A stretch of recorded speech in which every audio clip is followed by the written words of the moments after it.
Okay, let's roll. We're in the page here, on the first page. Again, whatever you have, the 16th line from the bottom going up. We're going into the fifth word, Viliot Kain. That's where we're up to. And through the aforementioned, that we basically understood that belief is something which does not demand reaction of faith at all, of midos at all. We can believe in multiple things, but as long as it's not vivid to us, we don't react.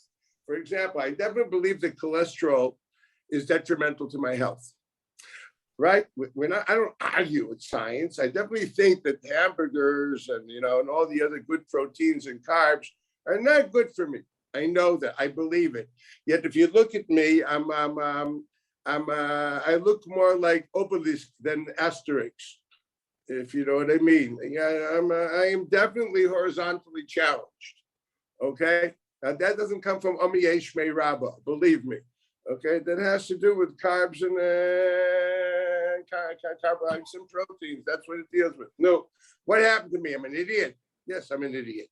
I believe science. I don't know science. Science has not become vivid enough as far as that's concerned. I saw something very interesting on an Israeli bus. There was an advertisement to stop smoking. So instead of telling you, cancer, emphysema, asthma, they say, this is against them. They say they have a burnt cigarette, which looks like a limp organ. It says, you'll be impotent. Oh, that's going to get the typical Israeli male to stop smoking. You understand? He's not worried about his heart, about his life, but as far as his virility is something which hits him, and that's where it's vivid. It's interesting to see how the mind works. You have to hit the person which doesn't just believe, that he knows. That is something which is very vivid and real, and that can definitely work. And that's the idea behind that advertisement, and so on and so forth. So this is what he told us. He told us that Emunah is like a halo above a head. It's like Simon Templar in The Saint. There used to be an old television program, some little figure with a halo above its head. But that doesn't mean that the light has come in his personality. And that's why he says, because this is the truth, the primary intent of the commandment of loving God, it is not on enhancing your faith, that won't do it, but rather it's on enhancing your wisdom. As the pasuk says, this is something really very interesting. He brings the pasuk da et elokei avicha, which is very important. I want to explain this pasuk, and then it says v'zacharta. Now, what is he doing? Sha'yidei hazikaron shel haseichel v'hitbonenut yitpa'alu amidot bi'ava memela. That is a sentence which has to be explained. First of all, what is this pasuk da elokei avicha? We know that there is a pasuk. We know from the Shiur. We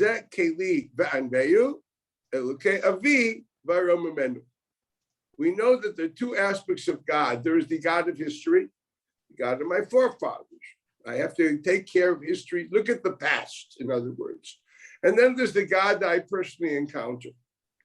And that's my own God. Okay, I don't want to sound like a terribly, pantheon. Not that I have a pantheon of gods, but there's that God which I relate as mine. The one I met, I met him in Killington during my mountain biking. I don't know.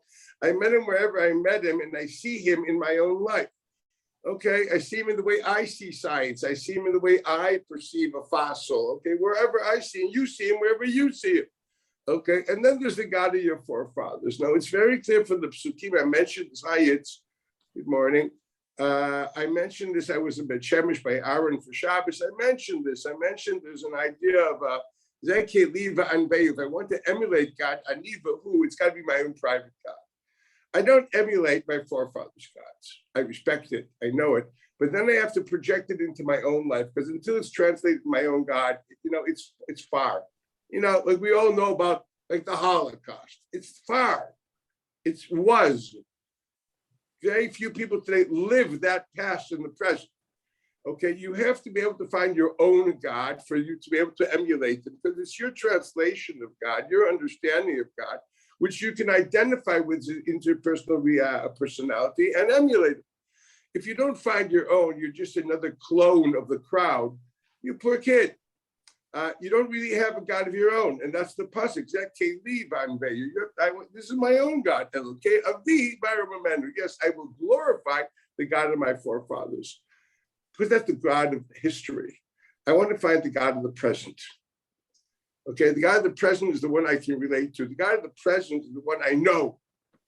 The one of the history, I haven't lived history. I mean, half, but I haven't lived distant history. Yet somehow, I know it's there. It's more like an emunah, unless they can internalize reality. If people would internalize history, we wouldn't make terrible political mistakes. Our history is literally working cycles of human failure. Okay, if people would actually learn from history, there wouldn't be that much failure. We don't learn from history, we don't internalize history, but it informs us. It informs me enough to at least that I should make my own personal life more meaningful. And that's what it does. So that's Zekeli Vanveyu, and I do say it's very important to connect. That's why for me, that beautiful article of Dr. Chaim Soloveitchik, way back in tradition, was it 30 years ago, about Mimetic Judaism, rupture and whatever it's called, you should really get a hold of it and read it again, where he describes the fact that these young people grow up with a lot of book knowledge, but they lack the sensitivity of our good old ancestors, the people that were not knowledgeable, they didn't know much, they didn't have all these 2 gap years, Gemara, and all these Daf Yomis, and all the, you guys know so much more than previous generations. You do. You're stuffed with the capability of knowledge. You don't even have to own a Encyclopedia Britannica. You just have a wiki. You know what I mean? It's unbelievable what you don't have to do anymore, which is so accessible. You have so much ideas that's crazy, but you have no Havana at all because nothing's become internalized. You have to be able to look at the past to understand how to internalize the present. Believe me, okay? It gives you another perspective, and this is going to take me to somewhere. What is memory? See, he mentions of you, know the God of your father, and then you will remember. And then was the right, and through memory and contemplation, you will come into love. Now, he started by saying wisdom, knowledge, and then he talks about the God of history and memory. What is he saying to you here? He's saying you to understand God, you must first and foremost understand the God of the past, Elokei Avi. Now, I want to say that today's they're making the court of families doing a Achnasa Sefer Torah, Lilu Nishmas, their mother, with the Shoshana ben Saadi. This year should be Lilu Nishmasa. Because I'm thinking of this now. Here you have boys here that are trying to connect to the God of their mothers. You know, it's a very important thing. You're not a mushroom. You come from somewhere, and there's a history of Jews before you. All those people that lived on the Lower East Side that were peddlers, I don't know, that had to like go crazy to keep Shabbat or whatever it only be. You know, things we didn't just happen. You know, there's a lot of things that happened before us in order for us to be who we are. If you think, for example, of what it took to create Keren B'Yavin, you don't even have a cholim to understand what it took. It's like madness. It doesn't make sense. How could it happen through a Goldfish? It's impossible. He was a regular Bnei Brak guy. You know what I mean? How did this happen? So I always say God has a great sense of humor. He does it in his way. You know what I mean? But you look at the history, how this developed, and what this has become, and what impact it's had on Yiddishkeit, and you say, wow. But I feel that every time I walk into the Beis Medrash. Every time I walk into the Beis Medrash, I feel that. Wow, this is like a hell of a lot of history here. You know what I mean? And that makes a difference to me. It should make a difference to anybody, because you have to know the God of your forefathers to appreciate what you have now. None of you would be anything close to what you are today without history. You know, I always tell the story. I have this weakness that I used to collect Calvin and Hobbes books. So I have this student that, you know, Calvin and Hobbes, guys. You know Calvin and Hobbes. Yeah, okay. Bill Watterson. That's right. So I actually have all 4 of them. I have the books. So I have the student. He's actually making Aliyah now. he sent me a framed thing of Calvin and Hobbes of of cartoon, and that obviously, so Calvin says to Hobbes, I've been thinking, and Hobbes says, does it hurt? That's line number one. They said, well, what you've been thinking? So he says, I'm thinking, going back from the days of the Tudors and Anne Boleyn, and I don't know what, all that came into one thing. I was born, which is a beautiful, an understanding. All of history is the cause of me being me today. That's profound, So then Hobbes says, so what are we going to do about it? So the next slide, they're sitting in front of the idiot box, eating popcorn and watching Bugs Bunny cartoons. That's called, I know about the God of history, but I didn't remember it. Because what is memory? Memory is the idea of the capability of taking the past and projecting it vividly into the present.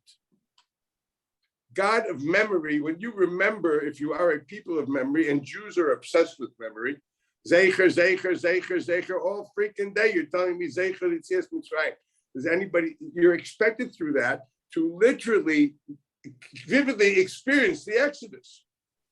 That's what it means. The Gemara says, an unbelievable Gemara. I took it out just to read to you.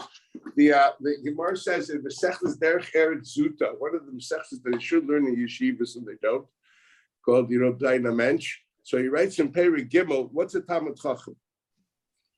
No'eh b'yosai, he comes in, he presents himself nicely. Chassid b'yeshivato, when he sits, he always lets other people take the place. That he doesn't run to the podium. Arum b'yirah, he is devious in his Yiras Shamayim. He doesn't wear it on his lapel. You know what I mean? No one has to know. His Rosh Hashanah is his own. He's not. No one has to be there. Okay. Pikach b'das. Oh, he has an open mind and knows how to relate to reality. Chacham b'drachav, and then writes kones v'zachran. What does kones mean? He lives life and accumulates experiences constantly. V'zachran, he's a man of memory. We're not describing his capability of memory. We're describing the persona. His personality is a personality of memory. Now, what does that mean? That means he's constantly being informed and living the past in the present in order to give his present meaning. Because there's a very famous poem, small little line by the Ibn Ezra. He was a very poor man, and he made money by writing small poems and limericks for wine parties, weddings, etc. So the 2 volumes of his poetry. I own it. What can I do? And so he has a line over there. It says, Ha'avar ayin, ha'atid adayin, ha'oveh ke'heref ayin, im kein da'aga minayin. Which sounds very, very, very terrible. No, the past was, the future will be, the present, it's gone in a second. So why are you worried? Okay, but you have to understand, although he did it for Parnassa, which makes sense, and that'd be a perfect one for a wedding, or something like that, a wine party. That's literally Mishteh Hayayin, the whole chapter there of his wine poems. Okay. So what's he really saying here? He's saying a very profound idea. That a person who lives his whole life as bridging between the past and the future, it's a life of meaning. If your whole present is nothing more than a bridge between the past and the future, then why worry? Focus on the future, focus on the past, and make your life something which bridges the past to the future. Because the present is a bat of an eyelash. That's all it is. The present is nothing more than a bridge between the past and the future. It's between history and ultimate purpose. That's what this really is. The present is nothing more than that bridge between your man of memory. Man of memory is a person which lives the past and projects it to the future. It's a Mishnah in Eidos. Rabbi Akiva writes that there's X amount of things that the father bequeathed his child, and he adds Af Hadorot Shelefanav. He bequeaths him all the generations of history. That's a beautiful thing to remember. I remember when I read that, knocked me off my feet. That's what being a father is. Being a father is basically she giving the child all the past for him to become the present and the future. That's all you are. You're the Herifying, guys. You take the Ava and you bring it to the Yassin. That's what we are. That's our job. So that's what the Rebbe means here when he says you need the facility of memory in order to have your own God. You need the facility of Da'as Elokei Avicha, equals the God of history, the past. Okay, and you must use Koach HaZikaron to project it into your own personal present, and then you, through his bonus, you will have an emotional reaction. That's what he writes. Let's see it again. So he writes, Amaro Da'as Elokei Avicha, know the God of your forefathers, V'zacharta, and you will remember, equals project the past into the present, Shayidei Zikaron Shela. It's specifically through the Zikaron of a Seichel. This is the criteria of a Talmud Chacham, by the way. He's a Konesh and a Zachron. The man which constantly is pushing the past into the future. Once you have that vivid life of the past in the present, that's why I always say learning history is very good for developing a person if you know how to, if you read it right. Not just information. You can learn so much from history. Here we have a history buff over here. Aaron Katz is a history buff, right? He loves history, right, Aaron? Okay, but this is the way it is. I think it's important. We all love history. We all love our parents. We think about our grandparents, our great-parents, and sometimes we think about what they went through, and this informs us of how to live our lives and then take it further. So you have a Yisbainus. Once you contemplate that, you don't just sail through it. You contemplate this. Then Yitpalu Amidot Ba'ava Memela. What's the Memela here? The source of this Memela is a Lashon HaRambam. It's a Mefurish Rambam. This is not Chassidus.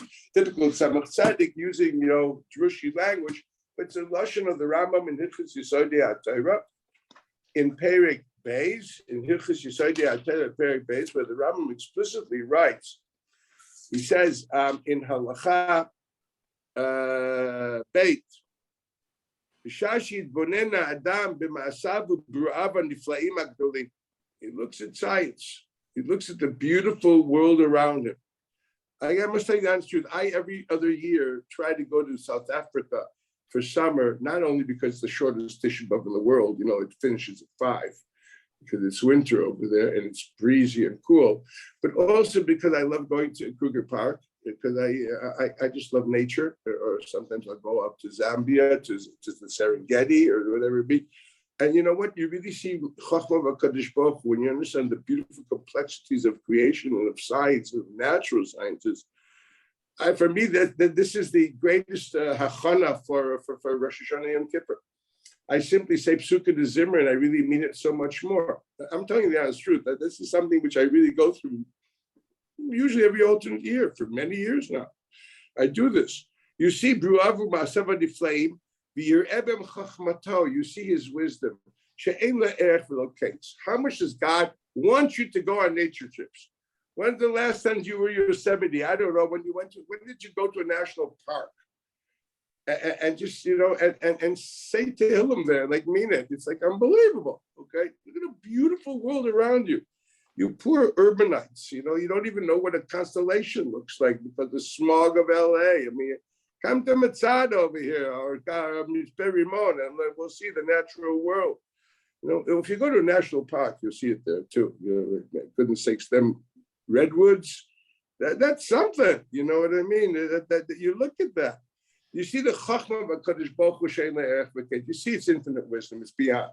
It's crazy. All of science, okay? Miyad, that's the word. Miyad, intuitively, instinctively. Miyad, that's the mamela. Miyad, hu ohev, mishabech, mufa'er. So how come you don't have it yet? Because you haven't really seen it. You may have been there, you took the pictures, but you do it in context of Da'as Elokei Avicha v'Zacharta. We weren't trained to see God through a telescope, to enjoy God in a microscope. The terrible education we all had, I'm including myself, okay, that's secular studies. And they didn't teach you, no, this is part of your religious development. That's who you are. That's one of the things I hate okay, about school education. Why do they have to cut between my religious identity and my world of science and my world of reality? What? Okay, it's be Jewish and shul or be a regular guy in the street. No, being Jewish means seeing him everywhere. It doesn't mean walking around with a gargle and saying Yirotzim Fanecha and everything. It means appreciating the Chachma B'Kadosh Baruch. It's a rich world out there. God made a rich world for you to see, enjoy, and to understand. You can meet him there. You say Psukkah to Zimmer every morning, read what it says. When you think global warming, what do you say? Yishtach Dvorei V'Yam say, God sends his will and the glaciers start melting. That's what it says. You try going to an Arctic winter. Okay, now, so the more you understand meteorology, you can appreciate your Psukkah Zimmer. You're saying something which actually is real, not just saying King David said. That's what we have. So this is the source of this miyad. What he's saying here, yes, it's not okay. You've got to know where things come from in order to understand them in the present. That's why I think it's very important. We have to live life be'iyun. We have to do everything like the Gemara asks. Everything you see, Minolan, my Taima, Shita, my Kimash Milan. If you live life that way, you would constantly seeing the wonders of God's wisdom, and Ahavat Hashem would be almost intuitive. And that's what the word Memela comes from, the Lashon Ramo of Miyad. This is what he writes. In other words, he's telling you that the mitzvah is not the emotion. The emotion would, if you do it in truth, in a search for truth and understanding it under the framework of an acute God awareness of history, it was in context of God of history.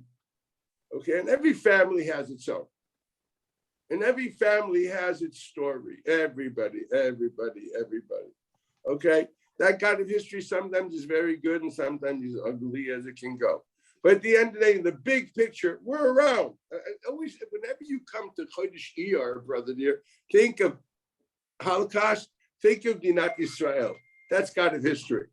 Okay? You think of that, and you say, wow, man, I don't know how he works. It's unbelievable. He's always with me. I always tell the story. I don't know why I'm getting in the mood today, but I got to tell this to you. I was a young kid, growing up in Chicago, and you know the way it is, post-Holocaust survivors. Many of them were angry at God and they let go. In Chicago, there were a lot of them. Okay? A lot of my friends, they played baseball with in the alleys. We have alleys in Chicago. Okay, we played baseball in the alleys. So they were either Irish, Chicago, either they were Irish or Polish, Goyim, or Jews, which are not religious anymore because daddy was angry. They went to yeshiva with my father, but they don't want to, they gave up. So I remember walking from shul one Motzi Shabbos, and I was perturbed. He says, Dad, why are we religious? He says, why are you asking? Because John, Dick, and Harry, their daddy, not religious anymore, because God wasn't with them when they were where they were. And he looked at me, he said to me, you'll never understand this, remember what I tell you. He was always with me. You know something? That carried me through a lot of different crises. That's called Dasa L'Kei Avicha. Okay? My daddy told me, and I trusted him, and I still do, Zichron Livracha, that wherever he was, and believe me, he lost everything. He understood, he saw the hand of God, he was with him. For good or for bad, but he was with him. Okay, and that reminds you of the old Jews back in the back of the shuls. You know what I mean? They were there, and that's the way it was. So I say again, yes, the God of our forefathers. Everyone should look in the family album. They weren't wearing tchelis, and not everyone was wearing a yarmulke. Let me tell you, but they were much more religious than most of us guys here.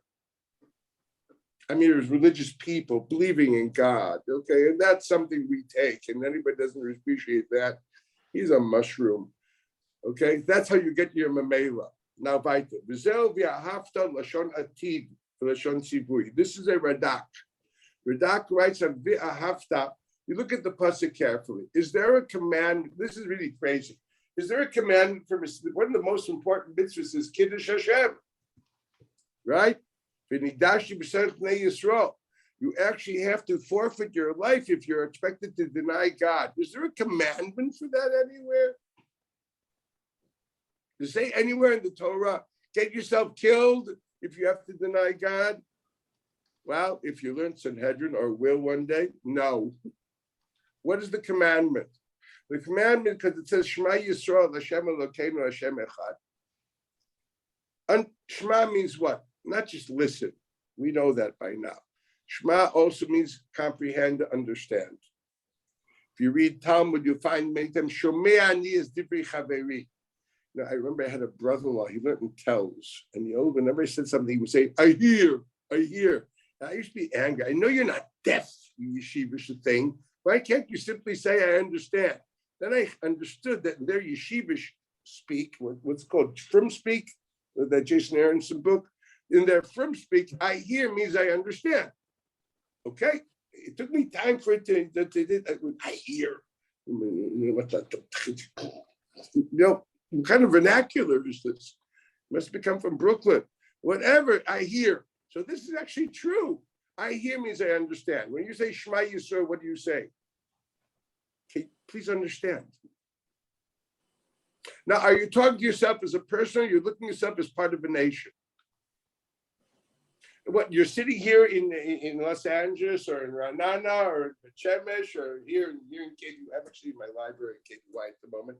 And am I saying, oh, listen to the Jews? Then I figured that's why these rabbis scream it loud. And somehow they scream, you think that God's deaf.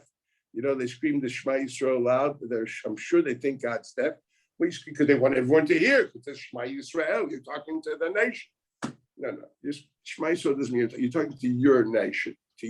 As much as you're an embodiment of the nation. You're looking at yourself, not in context of your birthday, but context of extension of history. That's what Shema Yisrael means. Me, Israelite.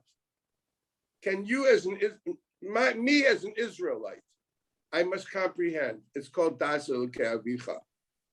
Shema Yisrael, what do I know? Yud Kei Vav Kei Elokeinu, the omnipotent, the source of all is my Lord, and he is in total oneness. Okay, that's what you said. Baruch Shem Kvod is not a pasuk anywhere. It's a latter-day edition. We're not going there. What it means, let go. That's not what the pasuk says. What's the next step? V'ahavta et Hashem Elokecha. You will love God, v'chol lebavcha, v'chol nafshecha, v'chol moedecha, which is a nice way of saying you will love him with your total emotions. You will give up your life for him, and you will spend every penny for him. Where's the commandment? God says, and you will. So it could mean, there's two possibilities. The Radak says v'ahavta means, and you will. If you really internalize that God is one, you will do this. V'ahavta, lashon atid. You will do this. Moshe is making a statement. Should the Jew internalize himself in the context of a nationalist identity? Okay, Israel doesn't say Ani Shomea, Shema Yisrael. You're talking to your. We are very schizophrenic. I'm talking to my national, that level of my identity, which is the expression of my national identity. Shema Yisrael. I must understand that Yud Kei Vav Kei Elokeinu, Yud Kei Vav Kei Echad. If you understand that, v'ahavta et Hashem Elokecha, you will love it. Which is different what the Rebbe says of here. The more you internalize Elokei Avicha v'zacharta v'izbaininus, then you will love God Mamela. The Radak Taka explains that's what v'ahavta means. It's not a tzivui, it's a lashon of asid. The Ma'aseh Kabbalah Mishina, it also means a tzivui, it's a mitzvah of Avos Hashem. This is the pasuk over here. But what's the background of that pasuk? Again, it is only after we tell you to contemplate and internalize and understand Elokei Avicha, the God of history, ultimately becoming yours, then I can command you, then you will love. So what's the real commandment of Ava? The real commandment of Ava is the Shema Yisrael. That's what the real tzivui is. The real Maaseh mitzvah is the Shema Yisrael. The kiyum of the mitzvah will be with Avos Hashem. Yes, if you will contemplate and you will do this what I expect you to do, you will love God. And this is the tzivui. So you know what Mesiras Nefesh is from? It's saying basically that if you contemplated God correctly, you will be so enamored with him, it'll be a Romeo and Juliet story. It's you can't live if living is without you. That's what this is. I can't live without you. You won't have to sacrifice your life. You won't want to live your life with denial of God. It's a typical, this is not a commandment of getting yourself killed. It's a commandment of living a consciousness in which is life with denial of God is simply impossible. It's not worth living. It's a betrayal of my basic self. That's what this is saying. It's actually leaving it to you. It's very frightening to think this mitzvah is actually leaving it to you and expecting you to be there. And if you're not there, it's a letdown, not because the mitzvah of Kiddush Hashem, that means that you haven't internalized Shema Yisrael, Havaya Elokeinu, Havaya Echad. That's what it means. And as I once heard from my Rebbe in Lubavitch, it's very easy to die out Kiddush Hashem. Try living it. Living out Kiddush Hashem means V'aftas Hashem Elokecha 24/7, 365. That's already, you need a hell of a heavy Shema Yisrael for that one. To die, okay, come on, suicide is painless, it causes many changes. If you ever, what I mean, that can happen, okay? So it's very hard, but it can be done. Living it the whole time, that's a rough call. So this is the mitzvah of Ahavat Hashem. This is what he writes carefully. V'zeh v'ahavta lashon atid. This is v'ahavta, and you will love by contemplating Shema Yisrael. V'ahavta lashon atid. You're talking about a future by contemplation of Shema Yisrael. V'lashon sivui. Both are true. Sheli achar ha'izbonenut. After you contemplate this, and obviously to the extent that it becomes Shema and understanding, it becomes das. Not just chachma, not just cerebral knowledge that we all have, but the idea of das, translating that cerebral knowledge into emotional intelligence and vividness. It's like saying, God is saying, you got to learn about me and think about me, because if you do, that's how you date me.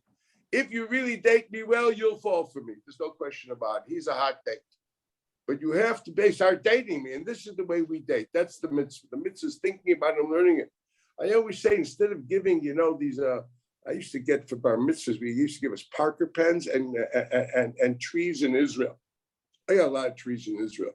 You written down the carrot. Do you guys get that? They still do that? I don't know if they still do it. When I was growing up, I was sure I had a forest in Israel. You know what I mean? We used to panhandle on the streets of Chicago, trees for Israel. This was the big thing when I was growing up. I told you guys, I first came to Israel, I was sure I had a forest. I thought I had plaques there, like in the shuls. The tree said, this is what Mendel planted, no plaques. Then I hopped, I didn't do it for myself, I did it for Klal Yisrael. It was a very big lesson. I went to Yar Kennedy to find out I didn't have a plaque. In America, everyone's used to a plaque. They don't have plaques, these bronze plaques. If you're dead, you have a plaque. If you're alive, you have a plaque. You gave it to Klal Yisrael, you don't have a plaque. Thank God. It's the biggest sight in life. Don't look for plaques, give to Klal Yisrael. So this is what he says. He says, it happens. God is a hot date. He wants you to date him. No one knows it. No one actually thinks about it. It's quite lonely. No one actually thinks about it. No one actually tries to live life with God consciousness. There's certain myths. I mentioned this. Someone sent me an email. Do we have to worry about the Sifra Shulchan Aruch of how to get dressed with tznius in your house? So says, listen, this is what I answer. Listen, honestly, it's not a deraisa, it's not a derabban. You want to know the truth? As far as I'm concerned, you can parade in your birthday suit in your house if you want. But the source of that hanhaga is to somehow internalize and make vivid the feeling that Shivisi Hashem Lenegdi Samit. And since we are not cerebral people, we are quite not, Nebuch, okay, thinking, as Hab says, thinking hurts. It's a pasuk in Mishlei, right? Yosef Dat, Yosef Machov. It's the truth. So Hab's was Machabim Tishleima Melech. Okay, but this is that's already my Maduros of Calvin and Hobbes. But at the end of the day, Yosef Das is me Machoy, but no one wants Machob, so no one's Mosif Das. We live a life that how many people, so I told them, you by doing this, by dressing in a certain way, are trying to internalize in yourself that you're in the presence of God. That's what you're doing. So if I don't know, is it Deraisa? No. Is it Derabana? No. Will it help you internalize the Yeshivisi Hashem Negdi Summit? 100%. We all know that. We do act in a certain way. We develop a theology. Our whole life is based on making lechatchil of our b'di'evitz. You know what I mean? We do certain things. We develop an ideology around it. Aren't we all the same thing? He finds a lechatchila out of a b'di'evitz. But this isn't b'di'evitz. This is a good thing because it will internalize a good value.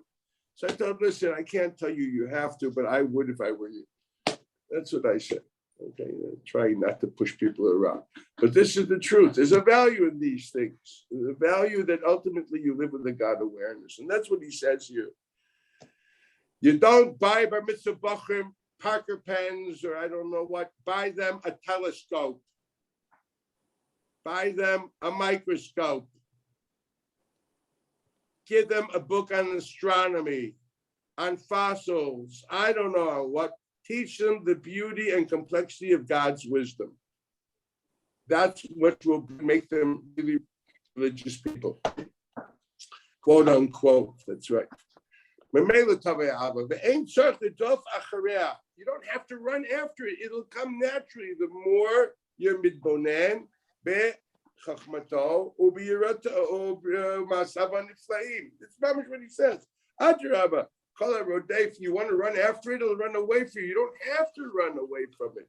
You simply learn more about and appreciate it. You know, I can talk to you about the great Kabbalistic or mystical or metaphysical ideas of God, but to what extent will that really generate love? The answer is forget it. You know what I mean? You ever hear these lectures about these celestial car crashes between the Bechina of Ram, crashed into the Bechina of Yitzchak, and boom, fireworks came out. We had a Bechina of Yaakov or something like that. These are the typical speeches you get, right? Bechina hits Bechina and a triplet is born or something like that. Yeah, Daniel is smiling because he knows exactly what I'm referring to. Okay, if that makes you anyone closer to God, I'll eat my hat. Okay, but if you meet God in a glacier, like go to the Aurora Lights in Alaska, you're in a warm part of the world, go up north. Okay, see the beauty of science. Believe me, it touches you. When you see the meteorites fall, do you ever get a shower of meteorites and you understand astronomy? Whoa! You understand? And actually, the funny thing is take a follicle of hair, put it under a microscope, show it to your children, let them understand the beauty. And that's what you cut off with the barber? Yeah. Okay? I'm saying that we have to train ourselves to live with God awareness and stop this bechina hin and a bechina here. It's very important at the second stage, but it has to translate afterwards, as we say, into the blade of grass that I noticed. You know what I mean? For a person walking in the street just nonchalantly, like tearing off a branch, I look at him as this is a chil Hashem. Like, how can you not respect nature? Why you just want, if you need it for your purpose, that's mutter if you didn't. Stop, and not because there's an Isra about Tashkis. I'm not talking about that. Believe me. Fire am I from to condemn people for Averis. I got a blood for my own. But how can you not be sensitive to nature? How can you not be? And look, believe me, and I'm a carnivore, and I eat meat, etc. I'm not some kind of a crazy tree hugger. But at the end of the day, it's God's nature. And that's the biggest key you have for Avos Hashem. So you start using it. So suggestion, for now on, buy bar mitzvah presents, a telescope. And you can add this mimer and fold it up and put it there inside and say, this is what I'm giving you. Or give them a year's membership to the local zoo, aquarium, etc. You'll make God-fearing children. Weiter sagt der Rebbe. But Tzivu is brightness v'yegeh b'moyach bilvad. You hear that? Obviously, you can't nonchalantly read this. You have to work hard. You have to be able to see this. You have to be vivid and real. You have to really be into this and to be a gas amoyach. You have to work hard. Ukemaimer, and here he quotes the famous Maimer, Oile basar shalonit yageh b'yira. What has he just done? Shot himself in the leg. We're talking about Ahavat the whole time. And you have to be a geah. You have to tediously work on developing an awareness for Ahavat. And all of a sudden, he talks about Yira. What happened? He became an Avardiker all of a sudden. Now he's talking about the love of the Lord. Now he's talking about fear. What happened to him? Elul hit the run. He became nervous. What did he change here? And the answer lies once again in Rambam. The answer lies in Rambam. The Rambam in Hilchos Yesodei HaTorah is something very not characteristic. Rambam is very orderly. And if there are two mitzvahs, there's no reason to bunch them together. There'll be two separate mitzvahs. One is a mitzvah of Ahavat Hashem, another mitzvah called Yiras Hashem. And in the minyan of mitzvahs, that's the way it is. It says mitzvah dal is la'aval, and mitzvah hey is the Yerami Manu. Yet when he opens Perik Bet Halacha Aleph, he starts as follows. Hakela nichbad, the Lord, the honorable Lord, Vanora, and this awesome Lord, Hazeh, aforementioned as described in the first chapter. Mitzvah, there is a religious imperative, la'avo, to love him, uliyir'ah mimenu, and to be in awe of him. Shene'emar brings pasuk A, ve'avtat Hashem Elokecha, ve'ne'emar, another pasuk, which is Hashem Elokecha Tira. Why would he, this meticulous, orderly person, why would he bunch them together? And why not put A and then B in another halach when he describes what Yira is? No, he puts them all in one. Now it's interesting, he goes further. When he describes how to attain Ava, he says very simple. Contemplate, I'm going to say the words again. Midbonen ha'adam b'ma'asavu b'ru'av ha'nifla'im ha'gdolim v'yireh b'hem chachmato, and he sees his wisdom. She'ein la'erech v'ketz, it's infinite and endless. Yeah, it is, man. Umiyad, intuitively and instinctively, hu ohev, he loves, which loving means what? Mishabech, you praise. Mifa'er, glorify. Okay, think of how you described your wife when you were just about to propose. Okay, this is it. Mishabech, mifa'er, mitaveh tavagdola, you have an obsessive desire. Leidat Hashem Agadol, you want to know more about her. You want to have proximity. You want to have knowledge about her. Kemo Shamar David, Saman Nafshi, Elokim, Lekel Chai. Who am I thirsty for? For the God of life, equals the God which creates and generates the laws of life, science, etc. Saman Nafshi, Elokim, Lekel Chai. I'm thirsty for a creation with my Lord, the God which which gives life. Okay, then he says, when you contemplate on the same information, but the Chachma of God, which says, wow, there's so much here, I have to know more. You get the bug. You also have another reaction. You recoil backward. And you are in awe. You're even scared because it's so big on you. And you realize you are small, unintelligent. Dark means lack of light, lack of intelligence. Afela, you're a little bug, unintelligent, nothing. Omed, and you stand with your flippant light mind. Mu'ata, little mind. Lifnei tmim deot, in front of the perfection of knowledge. So in other words, you see the same thing, and you actually create two reactions. One is, I want more. I feel close. The other man, wow, this is so big. I feel so small. I feel so far. You have a very instant reaction. It's called, you really have what you call the seesaw reaction of I'm driven to, but it's so far. It's literally what Yehuda Halevi writes in a beautiful poem when he writes, Ana emtsaeka, where will I find you? Your place is so hidden. But where can I not find you? Yes, God is everywhere, but hell, we know nothing about him. We know a lot of what he does, but we don't know who he is. So on one hand, you feel so far. On the other hand, you feel so close. So actually, the mitzvah, what is the Maisa mitzvah of Ahava? His baininus. What's the Maisa mitzvah of Yira? His baininus. It's the same as baininus. That's why the Rambam put those mitzvahs together. Because both of those mitzvahs demand the exact same activity, which will naturally develop those two emotions. So Ava and Yira, you want to have Ava and Yira? I told you, Misbaina b'maisav abruv on the flame, b'yir b'chachmasa shein lokates v'lei erech. That's the Maisa mitzvah of Ava, and that's the Maisa mitzvah of Yira. Now, the Rambam here does not describe what psychologically comes first. He presents the two mitzvahs, and he describes the mitzvah of Ava, mitzvah of Yira. Between you and the lamppost, as recorded also in Orchos Tzadikim, which is interesting, when he quotes this Rambam, and obviously also the Tanya, that psychologically the first stage is Yira. First stage, you stand in awe in front of something. It's true. You stand in awe. I remember the first time I went to Victoria Falls, or when I saw the great migration of the Serengeti, when you see thousands and thousands of Cape buffalo all going in the same direction, it's like, wow, it's crazy, okay? So it's awesome. But what did that make me do? How does this work? Now I'm going to try to find out. But the first thing you feel, you're so small because this is so big. And then you realize, but I got to get somewhere, and you go forward. So the natural reaction is first going to be Yira and then Ava, which is in that normal way of saying it. That's what's going to happen, okay?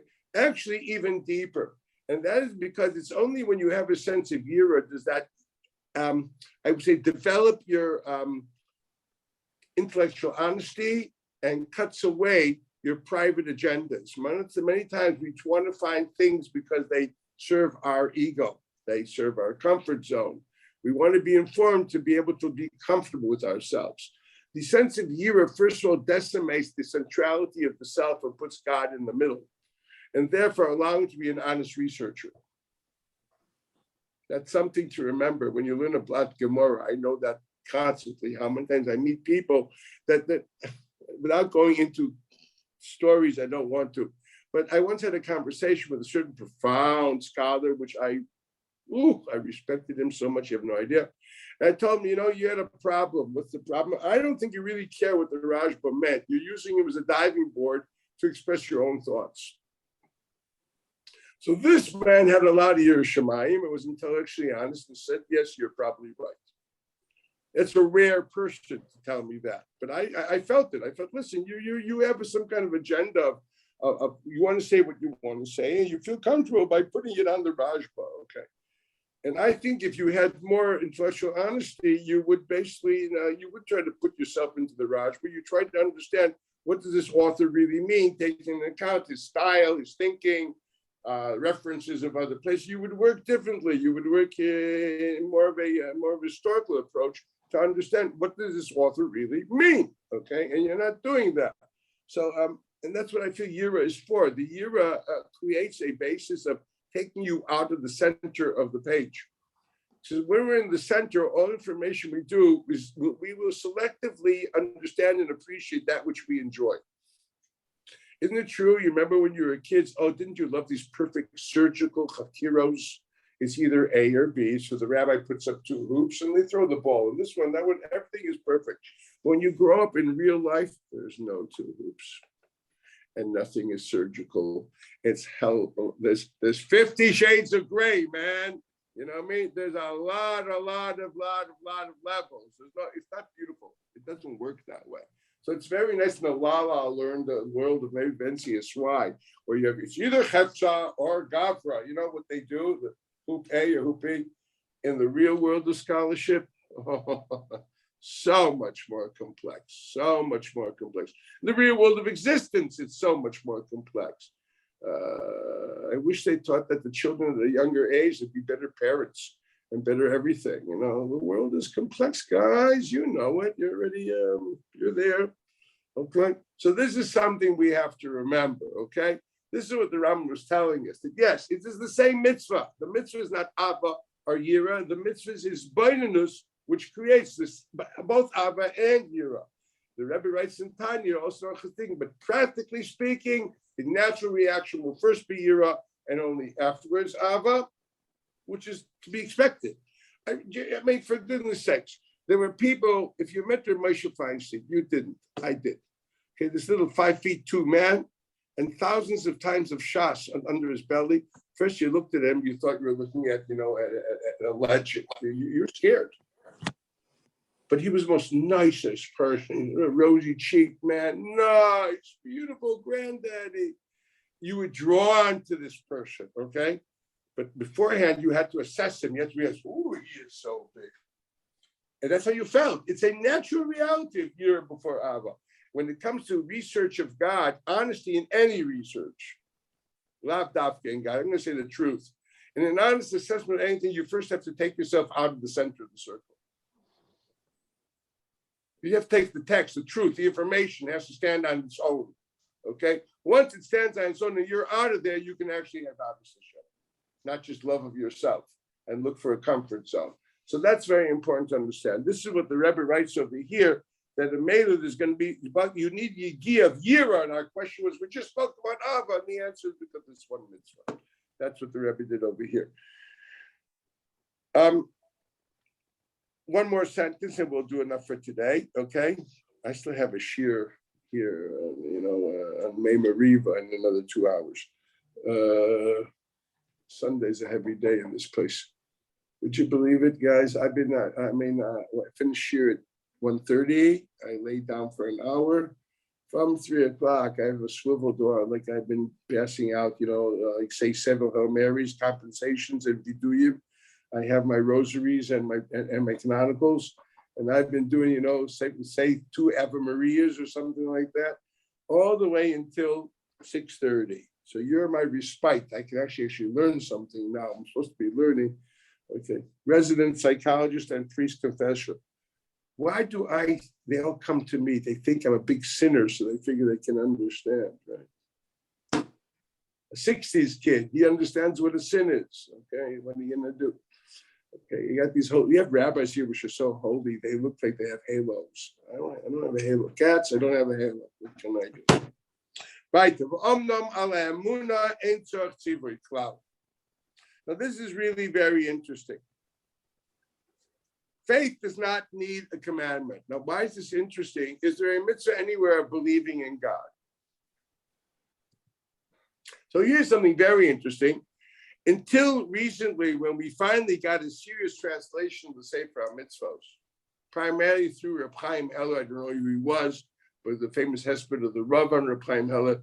He was the Rav's mentor when he was in Berlin. He was like brilliant is a small word. What can I tell you? I mean, to know everything plus, Greek literature and philosophy and math. He was a Rambam Renaissance man of magnitude, which is not to be believed. So, sometimes you see a human being can actually, and he was a small person also. He can do this. Human beings can do this, and it's like sometimes you believe in human beings because of that.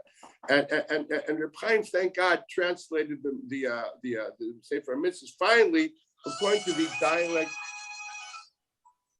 You ever see Rumpel? She who must be listened to. I have to answer this 1 minute. Suzanne, I'm in the shiur. Can I call you back in 5 minutes? Okay. Bye. 5 minutes. I have 5 minutes. Okay. So Chaim translated, but until then, including the Tzemach Tzedek, he has a whole chapter in this book on Shirish Mitzvahs, on the idea of enough. Boaz ani b'shiur od reva shah. B'kasha. See my story of my life. Okay, so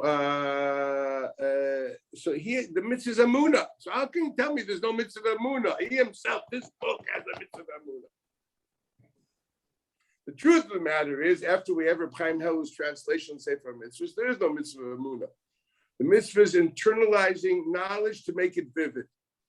Read your Reb Chaim Heller. I can't pronounce the Arabic word, but he explains what it means. Also in the Frankel Rambam Sefer HaMitzvos, which is based on Reb Chaim's translation, they also write it down. So if you go to the first mitzvah in Sefer HaMitzvos, you'll see it there, and they will explain what that word is. I wish I could pronounce it, and that's there. You can look it up. But until then, historically speaking, until what is it? 80 years ago, we were convinced that there's a mitzvah Emunah, and this author, God help him, has a Shirish mitzvah Emunah in his book. So why does he write there's no tzivui and emunah? Well, the answer is obvious, as he himself explains. He believes that the basic, as we discussed in the past, faith is basically people accept certain things to accept their comfort zone. Now, here's something interesting. Taking it to the Jewish reality, people, as being Jewish, as soon as they identified as Judaism, so they had faith, because faith in God meant Judaism. As we discussed in the past, I will elaborate this more next time around.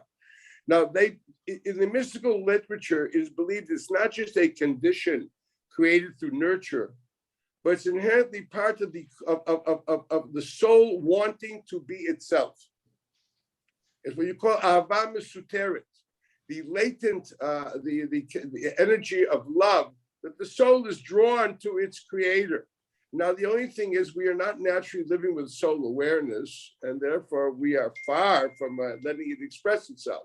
But it does have sense. Some nafshi elokim is David Amel talking, but actually the neshama has these feelings. Okay, that's why it's called Ner Hashem Nishmas Adam. Why is it called like a candle?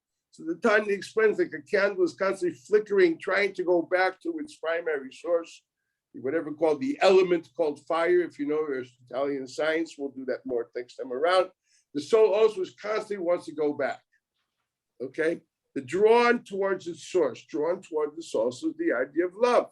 The idea of love, of constantly going back to where you belong. Okay, go to be constantly being with who I really am. So this is the source, at least mystically, of this idea of Ahavat Mesuteret, which means to say the Jew, basically every person is a faith animal, as we discussed in the previous class. Once again, I'll reiterate next time around because I got to stop in 2 minutes with that phone call. But there is faith that I'm going to accept. I accept that there's what you call Ahavat Mesuteret, and we basically are faith animals, which is true, and we really don't need that.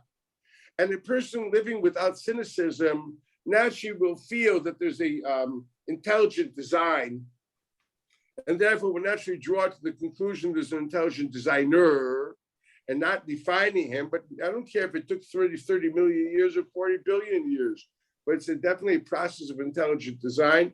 And I think that is basically a logical theory. And an intelligent designer, and obviously there's something in it which draws me to understand that we are all curious. We are all in one way or another like Columbus and Marco Polo. We're going places. We want to know. Okay, and that knowledge and that gives us a sense of being, and that's our natural faith. But what to believe in? For example, you believe in the creator, but the properties of the creator, or what is he not, that you only know through revelation equals the prophets, that you have to believe it, because how would you know? If Yecheskel tells me a whole story about Seder Ishtalshelus and Merkava, that is nothing more than his faith. I can't research it. I can't exactly take God under a microscope in a lab. The most I can have is revelation through a prophet telling me these are God's properties, or this is how his tools of interaction. That's what you need faith for. I need faith to accept the tradition from Sinai, so to speak, that this is revelation. Granted. So the revelation is not on the essential existence of a God/creator. That he believes is natural.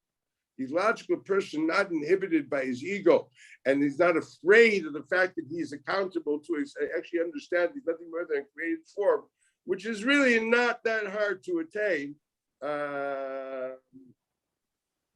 He doesn't need a commandment for that faith. Why command things which are obvious? I told you this the first time we met.